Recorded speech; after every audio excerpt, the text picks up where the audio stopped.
Welcome back, chess fans. Today, we are diving deep into a masterclass of positional pressure and tactical precision from the final round of the prestigious 14th Norway Chess 2026 tournament. In this game, we have the phenomenal Indian Grandmaster Praggnanandhaa playing with the white pieces against Germany's top talent, Grandmaster Vincent Keymer, piloting the black pieces. This matchup is a fascinating battle between two of the world's most brilliant young minds. Praggnanandhaa delivers an absolute clinic on how to squeeze an opponent, capitalize on structural weaknesses, and transition flawlessly into a winning endgame. Let's set up the board and break down this incredible game, move by move. 1d4. Praggnanandhaa opens the game by advancing his queen's pawn 2 squares forward.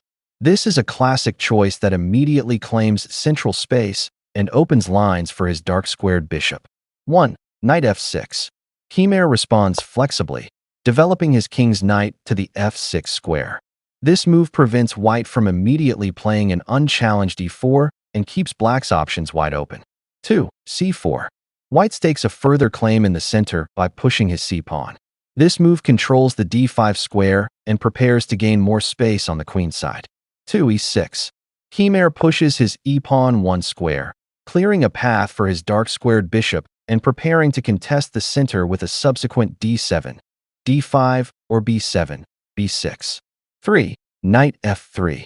Praggnanandhaa develops his king's knight to its most natural square, mirroring black's development and avoiding the sharpest lines of the Nimzo-Indian defense, which would occur after threat in c3 bb4. This is the anti-Nimzo-Indian variation. 3. d5. Keymer strikes directly at the center, setting up a classic Queen's Gambit decline structure. The d5 pawn firmly anchors black's central presence. 4. e3. An understated but incredibly solid choice by Praggnanandhaa. By pushing the e-pawn only 1 square, he reinforces his d4 pawn and prepares to develop his light-squared bishop, though it temporarily locks in his dark-squared bishop on c1. 4. Bishop e7.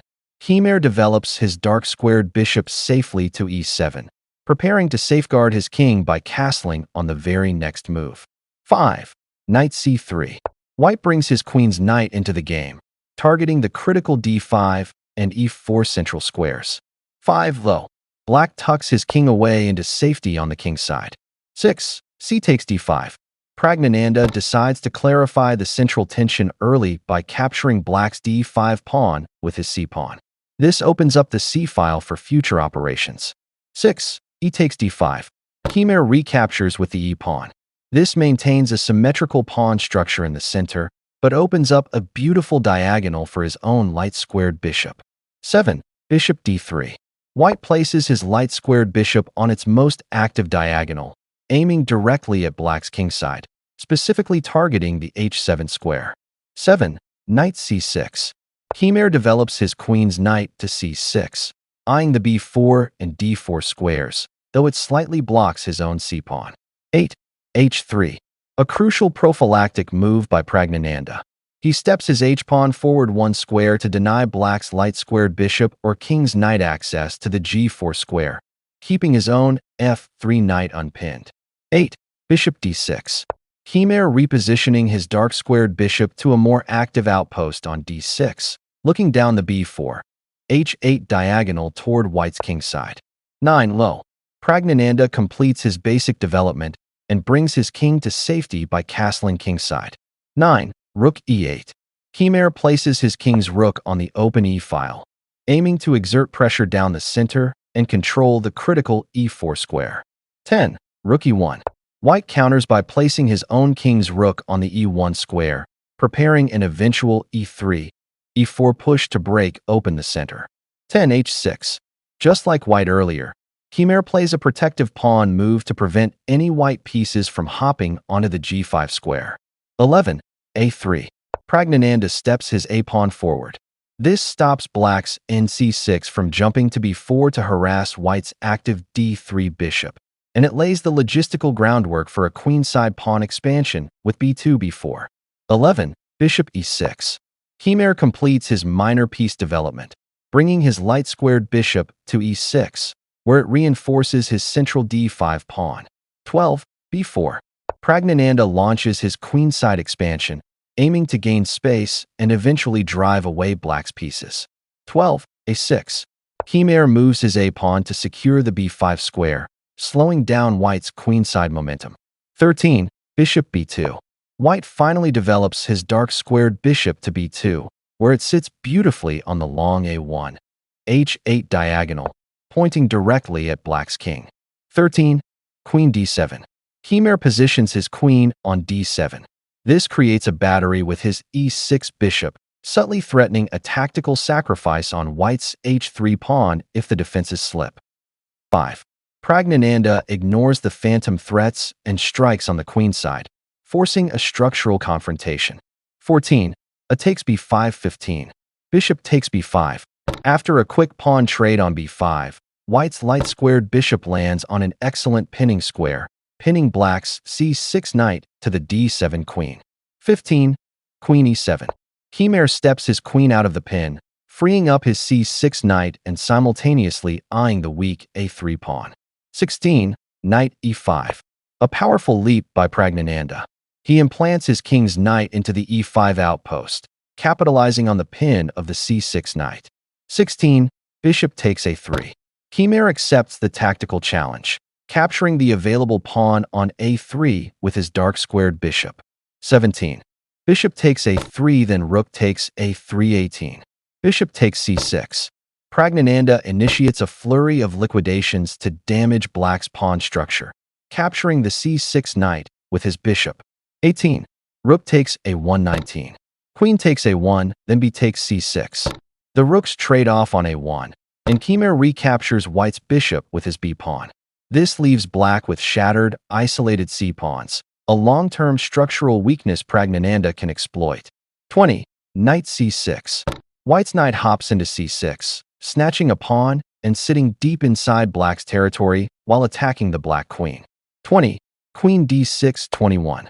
Knight e5. The knight retreats to its fortress on e5 after disrupting black's coordination. 21. Rook c8. 22. Rook b1.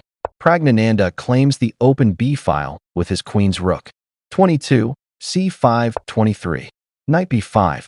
The white queen's knight jumps forward to b5, forcing Keymer's queen to move again. 23. Queen f8. 24. D takes c5. White liquidates the c-pawns, creating an isolated, passed c-pawn for black that will be easy to target. 24. Bishop f5. Keymer tries to find active counterplay by attacking the white rook with his light-squared bishop.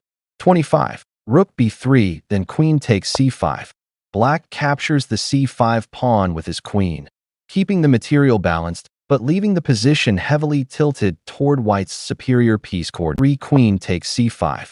Black captures the c5 pawn with his queen, keeping the material balanced but leaving the position heavily tilted toward white's superior piece coordination. Part 2. Deep analysis, endgame squeeze, and victory. Moves 26 to 45. 26. Knight d4. Praggnanandhaa centers his queen's knight on the dominant d4 square. This piece blocks any counterplay down the d-file and directly attacks black's active f5 bishop. 26. Queen c1 check. 27. Queen takes c1 and rook takes c1 check. 28. King h2. The queens are traded off the board, and white's king calmly steps up to h2 to escape the check. The game has officially transitioned into a highly technical endgame. Praggnanandhaa holds a distinct advantage due to his beautifully placed knights and black's isolated weaknesses. 28. Bishop e6. Keymer retreats his light-squared bishop to e6 to safeguard it and bolster his defense. 29. Rook b6. Praggnanandhaa wastes no time. He lifts his rook to b6, immediately piling pressure onto the weak, backward e6 bishop. 29. Rook f1. Keymer seeks counterplay by sliding his rook down to the first rank, threatening the f2 pawn. 30. f4. An energetic push. Instead of passively defending f2, Praggnanandhaa pushes his f-pawn forward, threatening to play f4. f5 to trap or sever the coordination of black's e6 bishop. 30. h5. Keymer fights for kingside space, preventing any easy g2, g4 expansions and creating an escape hatch for his pieces. 31. Rook b8 check, then king h7. 32. Knight ef3. After checking the king, white reroutes his knight to f3. This threatens a devastating fork or check on g5. 32. Knight e4. Keymer implants his king's knight into e4, establishing a powerful central outpost of his own to block the f-file. 33. f5. Praggnanandhaa strikes anyway, pushing his f-pawn to displace black's e6 bishop. 33. Bishop d7. 34. Rook d8. The white rook slides over to d8, actively hunting the now vulnerable d7 bishop. 34. Bishop a4. 35. Knight e5. Praggnanandhaa's knights are dancing beautifully. The f3 knight hops back to e5, threatening the f7 pawn and squeezing black's defenses. 35. g6. Keymer tries to break the tension on the king's side by breaking open his own king's shelter. 36. Rook f8. Praggnanandhaa focuses completely on the f7 weakness, putting his rook on the 7th rank. 36. Knight d6. 37. F takes g6, check, king g7. After a pawn exchange on g6, black's king steps up to g7 to attack the white rook. 38. Knight e6 check.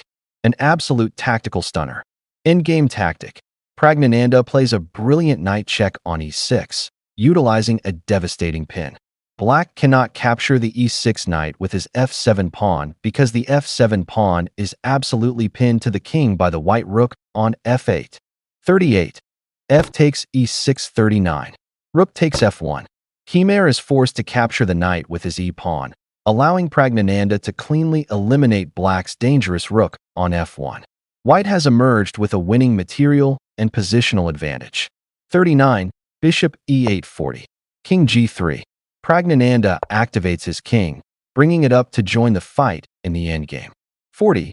Bishop takes g6. 41. King f4. The white king marches triumphantly into the center of the board, dominating the dark squares. 41. h4. 42. Rook a1.